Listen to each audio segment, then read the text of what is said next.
इस तरह से मोहम्मद रफ़ी साहब भी आए, पहला कोरस गवाया था हमने, 10 रुपए उसके दिए थे उनको। पहले कोरस में गवा दीजिए, तो हमने कहा उसमें तुम्हें क्या मिले, कहने साहब मौका मिल जाएगा गाने का। एक बार एक रेडियो इंटरव्यू में संगीतकार नौशाद जी से पूछा गया कि अगर आपको अपनी ज़िंदगी की सबसे अच्छी संगीत रचना करनी हो तो आप क्या करेंगे।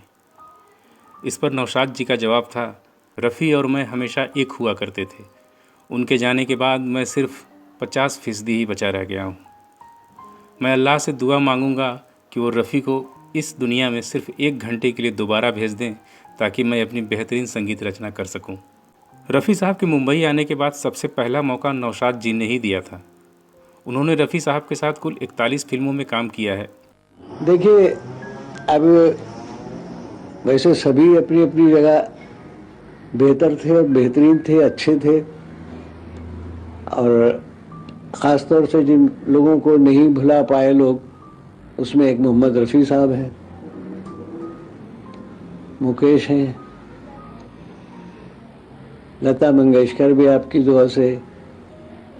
इस तरह से मोहम्मद रफ़ी साहब भी आए, पहला कोरस गवाया था हमने, 10 रुपए उसके दिए थे उनको।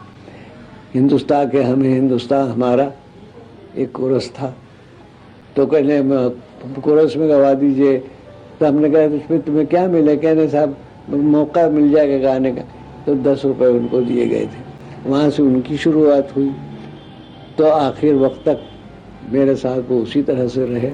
70 के दशक में नौशाद जी ने एक इंटरव्यू में बताया था, मैंने बड़े से बड़े गायक को सुरों से हटते हुए देखा है, एक तन्हा मोहम्मद रफ़ी हैं जिनको कभी सुरों से हटते हुए नहीं देखा। मोहम्मद रफ़ी साहब, मुकेश साहब, ये लोग बड़े आला इंसान थे और सीखे हुए थे, उस्तादों से सबक लेके आए थे।